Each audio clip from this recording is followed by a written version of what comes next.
ખેડા જિલ્લાના કપડવંજ વિસ્તારમાં પ્રધાનમંત્રી આવાસ યોજનામાં ગેરરીતિના આક્ષેપો વચ્ચે એક કથિત ઓડિયો વાયરલ થતા ભારે ચર્ચા જાગી છે। વાયરલ ઓડિયોમાં એક વિસ્તરણ અધિકારી અને વચેટિયા વચ્ચે યોજનાના લાભાર્થીઓ પાસેથી રૂપિયા ઉઘરાવવાની વાતચીત થઈ રહી હોવાનો દાવો કરવામાં આવ્યો છે।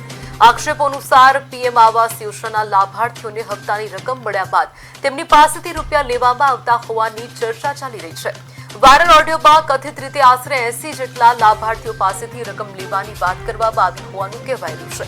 ઓડિયોમાં એક લાભાર્થી પાસેથી 5000 રૂપિયા માંગવાની અને જો તે રકમ આપવા તૈયાર ન હોય તો જેટલું આપે તેટલું લઈ લેવાની વાતચીત પણ સાંભળવા મળતી હોવાનો દાવો કરવામાં આવી રહ્યો છે।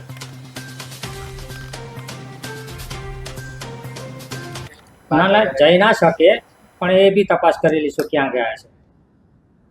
અચ્છા, અત્યાર સુધી કેટલા હપ્તા અને આવાસ યોજનાના ચૂકવવામાં આવ્યા? આપણે આ તમે જે વાત કરો છો ને એ કેટલા આપણે 4500 જેવા અરજદારોને ચૂકવવામાં આવે છે, જુદા જુદા સ્ટેજે, first stage, second, third, fourth. અત્યાર સુધી કેટલા કેસ થયા? આ થર્ડ સ્ટેજના હતા ને, થર્ડ સ્ટેજના લાભાર્થી હતા। ઘણા જઈ ના શકે પણ એ બી તપાસ કરી લઈશું ક્યાં ગયા છે।